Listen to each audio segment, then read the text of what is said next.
नमस्कार श्रोतांनो, आपलं सर्वांचं भगवान राईतकर सर या यूट्यूब चॅनलमध्ये सहर्ष स्वागत आहे। आपण परमपूजनीय संत शुकदास महाराजांच्या पावन क्षेत्रामध्ये या ठिकाणी आहोत, हिवर आश्रममध्ये।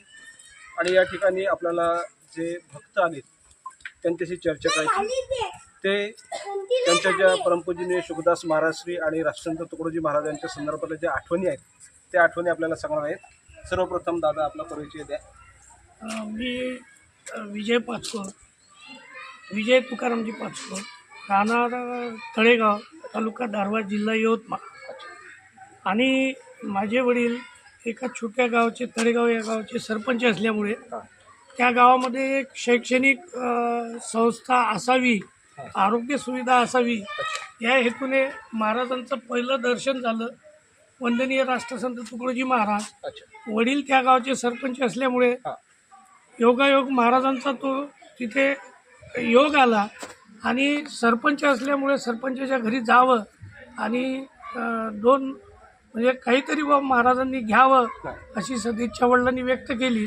त्यावेळेस महाराज घरी आले आणि आईने हाताने बनवलेले पोहे त्यांनी महाराजांनी घेतले।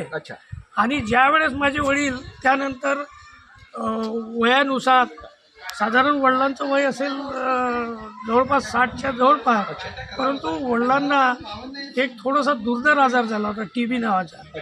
आणि त्या याच्यामध्ये तीर्थक्षेत्र म्हणून वडील काशीला गेले आणि काशीहून येत असताना आपोआप वडिलांना एक दर्शन झालं या गावचं।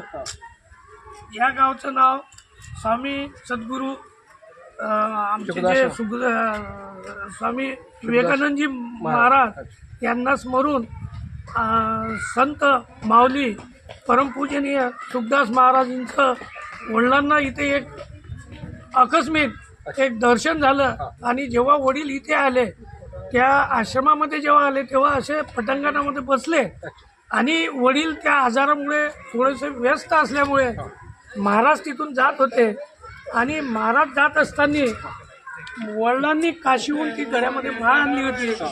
तर महाराजांनी वडिलांना सांगितलं, ही वाच्यता मी माझ्या वडिलांच्या तोंडातून बोलत आहे। मी माझं वय, माझा जन्म 70चा आहे। जुनी आठवण आहे, वडिलांनी सांगितलेली मला आठवण आहे। आणि मग महाराजांनी कुणाला तर एका व्यक्तीला पाठवलं तेव्हा त्या सद्गृस्थाला आतमध्ये घेऊन या। आणि जेव्हा ते आतमध्ये वडिलांना बोलावले गेलं तर जेव्हा भावाच्या गळ्यातली माळ पाहिली, त्यांनी विचारली, ही माळ कुठून आणली, मला देता का? वडिलांनी क्षणाचाही विलंब न करता ती माळ महाराजांना देऊन दिली आणि महाराजांनी वडिलांच्या गळ्यात ती माळ टाकली।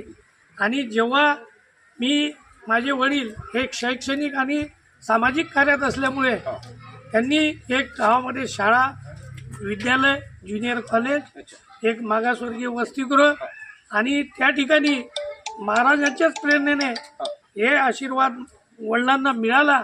आणि त्या हेतूने मग मी कालांतराने वडील 2019मध्ये हे झाले, पण मी पण वडिलांचा पुतळा त्या शाळेमध्ये गुजरातून आणून तिथे बसवला। आणि खरी कल्पना जेव्हा एक होती मनामध्ये, उद्देश हा होता, संत येती घरात कोची दिवाळी दसरा, भाग्यवंताच्या पोटी फळे रसाळ गोमटी, अशा पोटी मी जन्माला आलो। आणि एक भावना माझ्या मनात आणि वडिलांच्या मनात 2019पर्यंत मी बाबाला नेहमी म्हणायचो की परमपूजनीय शुकदास महाराज यांना आपल्या गावामध्ये आणून रथामध्ये बसून त्यांचा एक फार मोठा सोहळा करावा, पण तो क्षण आम्हाला मिळाला नाही। आणि माऊलीची कृपा अशी सामान्य रोगी व शैक्षणिकदृष्ट्या, सामाजिकदृष्ट्या ही अखंड सर्वांना इथे मिळते। जो भावनिक आनंद आहे हा सुख कुठेच मिळू शकत नाही, अशी मी सदिच्छा व्यक्त करतो। दादा मला सांगा, तुम्ही या तीर्थक्षेत्री पहिल्यांदा आले का, याच्या अगोदर आलेले आहात? याच्या आधी मला जेव्हा कळत नव्हतं तेव्हा माझ्या वडिलांचं बोट धरून मी इथे यायचो। पहिल्यांदा आले म्हणायचं? हा, आता माझी शाळा पूर्ण घेऊन मी इथे आलो, माझे शिक्षक वगैरे। मित्रांनो, या ठिकाणी दादांनी त्यांचा जो संताचा अनुभव आहे, राष्ट्रसंत तुकडोजी महाराज असतील, शुकदास महाराज असतील, तो अनुभव सांगितला। खरं म्हणजे दादांचा हा अनुभव ऐकण्याचा योग असा आला की दुसऱ्या गेस्टसोबत म्हणजे गुरुकुंज आश्रमावरून जे पाहुणे आलेत त्यांच्यासोबत चर्चा करत असताना दादांनी ते ऐकलं आणि दादा आमच्या चर्चेमध्ये सहभागी झाले आणि स्वतःहून त्यांनी सांगितलं की राष्ट्रसंत तुकडोजी महाराज आणि परमपूजनीय शुकदास महाराजश्रींचा जो सहवास लाभला, त्यामुळं हा खऱ्या अर्थाने मुलाखतीचा योग आला. दादांनी खऱ्या अर्थाने संताचा जो महिमा आहे किंवा संत दर्शनाचा जो फायदा आहे तो फायदा या ठिकाणी सांगितला. या ठिकाणी राष्ट्रसंत तुकडोजी महाराजांचा एक श्लोक आठवतो की मिलना कठीण संत का बडे भाग से पाते कही गरपा गए संजोग से सो संगती मिळती नाही.